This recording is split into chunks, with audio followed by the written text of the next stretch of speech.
Hey, good evening, Midwest Survivor, time for dinner chat. So first off, thank you to everybody that's clicking like, clicking subscribe, checking out the video.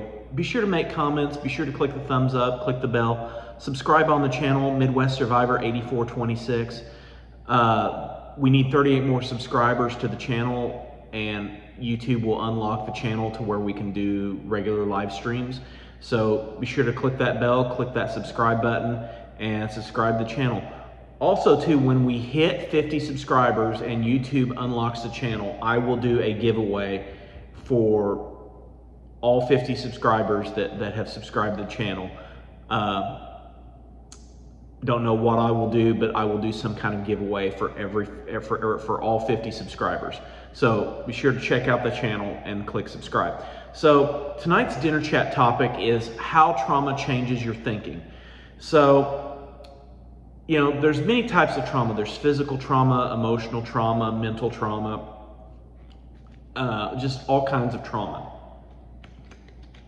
And trauma just doesn't leave physical scars, and it just doesn't leave emotional or mental scars, but it changes your life in ways that you don't even realize until you begin to realize how it changes your life.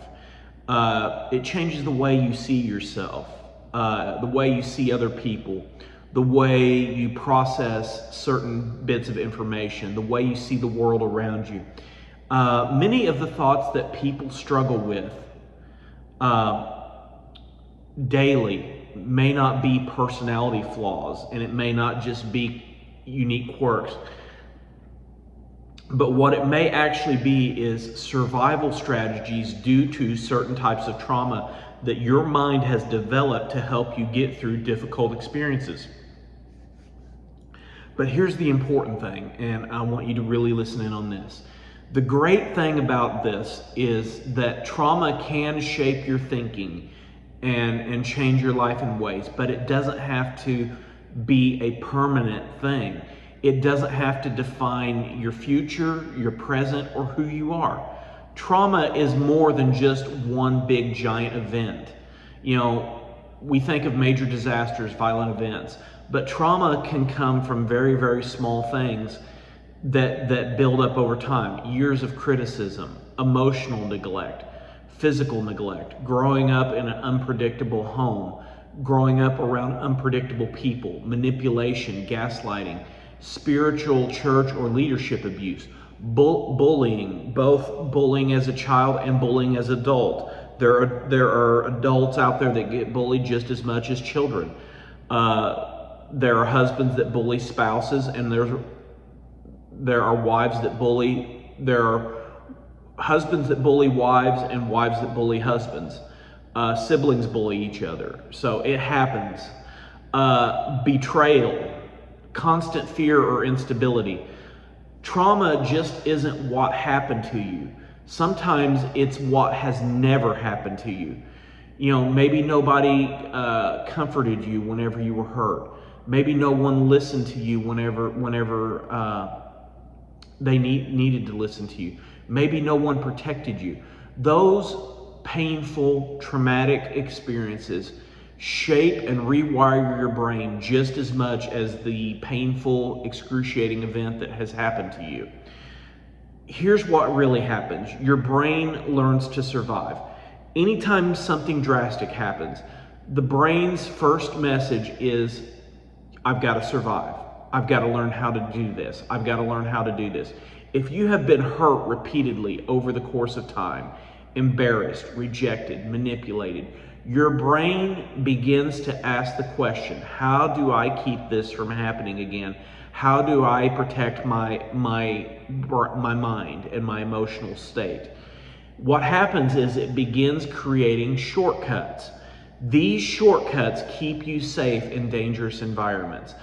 Here's the reality of what happens. The problem is that they often stay with you long after danger has dissipated. Trauma changes your thoughts. Many people don't realize these common thoughts are often rooted in trauma. The common word, everything is my fault. Your brain, the brain sends the message to automatically blame yourself whenever something happens. Even when someone else has clearly behaved badly, or it is a situation out of your control, the common thing is, what did I do that caused this? What did I do wrong? How did I cause this? How did I do this wrong?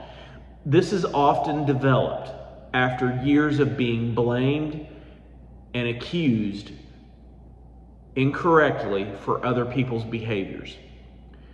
Another one is, people will eventually leave. People just don't like me. People just don't want to be around me.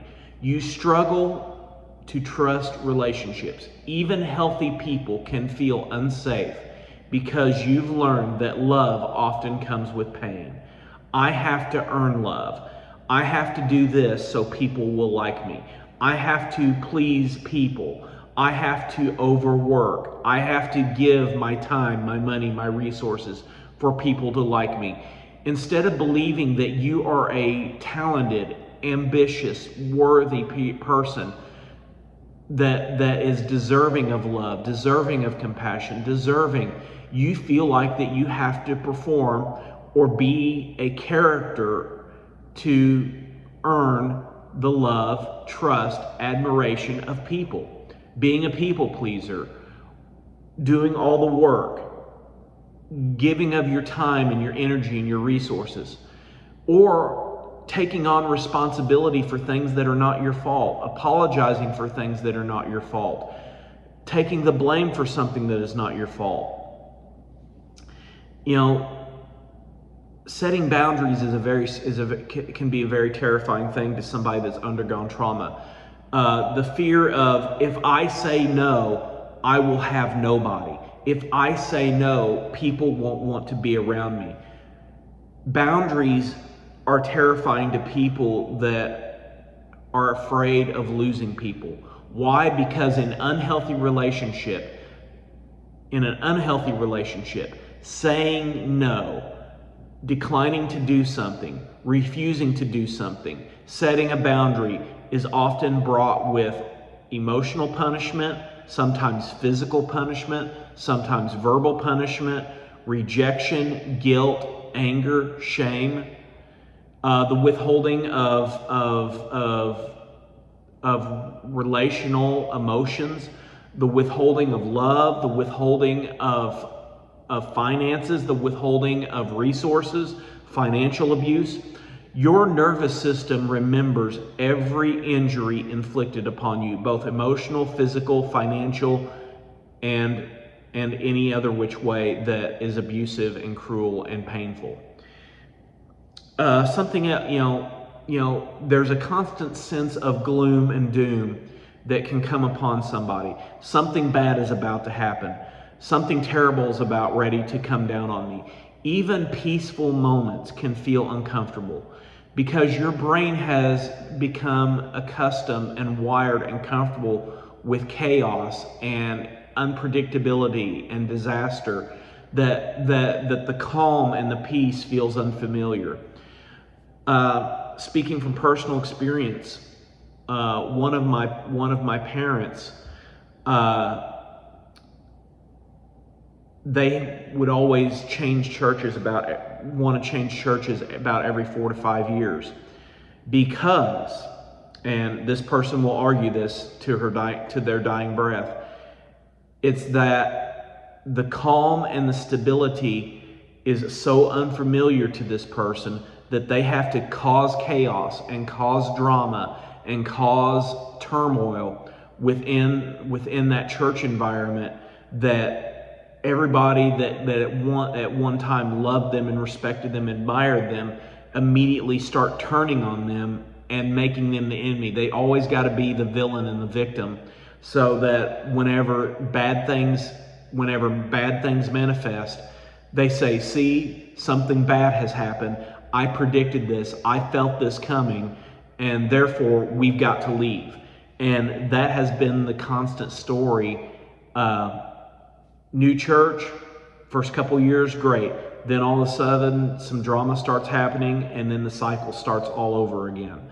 And they will deny it, and they won't admit it, but I watched the pattern for years, and yes, that is the pattern. So people become anxious whenever life is going well because they are waiting for disaster and drama and chaos and turmoil to come, because peace and calm makes them uncomfortable. Trauma creates hypervigilance. Have you ever walked into a room and immediately scanned everyone's moods, everyone's emotions? You notice every facial expression, you notice tone of voice, you notice silence, you notice body language. You instantly try to determine if people are upset, and that is called hypervigilance. It's your nervous system scanning for danger and distress and turmoil and chaos. It once helped you survive, but now it can become exhausting. Trauma can affect memory. Many people that have undergone trauma struggle with recall or forgetfulness, the inability to focus or concentrate, mental fog. Mental fog is you're having a conversation and you're trying to explain and define something, but you can't come up with the words. It's there and you can see it, but you can't quite grasp the concept.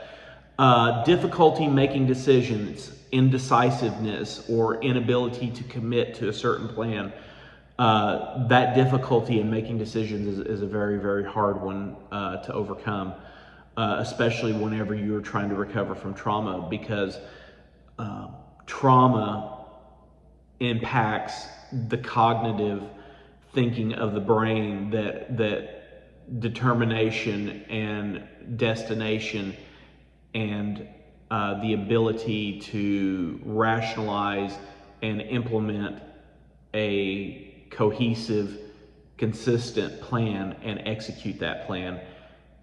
Trauma can affect those parts of the brain. And it doesn't mean that you're unintelligent, and it doesn't mean that you are incapable, and it doesn't mean that you are without talent, ability, or intellect. It just means that chronic stress has affected your brain's ability to process, to store information, to withdraw that information, and to implement and execute that information in a cognitive correct function. When your mind is constantly focused on survival, you have fewer resources available in your mind to learn, to plan, to execute, to remember, and to fulfill the dreams and destinations that the normal, healthy human mind should have. Trauma changes your identity. Perhaps the deepest wound that trauma creates in the mind and in the heart is it changes how you look at yourself, how you see yourself, how you perceive yourself. You may believe that you just have too much pain, too much injury, too much whatever too much is. You may just believe that you have too much of something. Another common one is, I'm not enough, I'm not smart enough, talented enough, thin enough, healthy enough, attractive enough, skilled enough. Another one is, I'm broken, my heart is broken, my brain is broken, my body is broken. A person can be broken in many different ways. I'm difficult. I'm difficult with people. I'm difficult to work with. I'm difficult to motivate. I'm difficult to execute. I'm difficult to follow through. Whatever difficult is, you can fill in the blank. I'm unlovable. I'm unlovable as a husband. I'm unlovable as a mother. I'm unlovable as a wife. I'm unlovable as a brother. I'm unlovable as a sister, as a dad, as a whatever the case may be. I'm a failure. I'm a failure on my job. I'm a failure as a husband. I'm a failure as a lover. I'm a failure as a wife. I'm a failure as a mother. I'm a failure as a dad. I'm a failure. Whatever you are a failure as, fill in that blank. But saying all that, here is the most important thing to remember about any of that. Those are conclusions. that your mind has reached because of painful, traumatic injuries that you have endured, both emotionally, physically, and mentally. And they are not objective facts about who you are. So here's where it spins around and you begin to see things from a healthy standpoint of view. Healing means teaching your brain something new. Healing isn't pretending that trauma never happened. It gradually is helping your brain learn that today's reality is different. And it may be 45 degrees different, it may be 90 degrees different, it could be 180 degrees different, but it is different from yesterday's reality. And that can look like setting healthy boundaries, letting people know that there are lines that they are not to cross, that there are walls that you're not going to go past.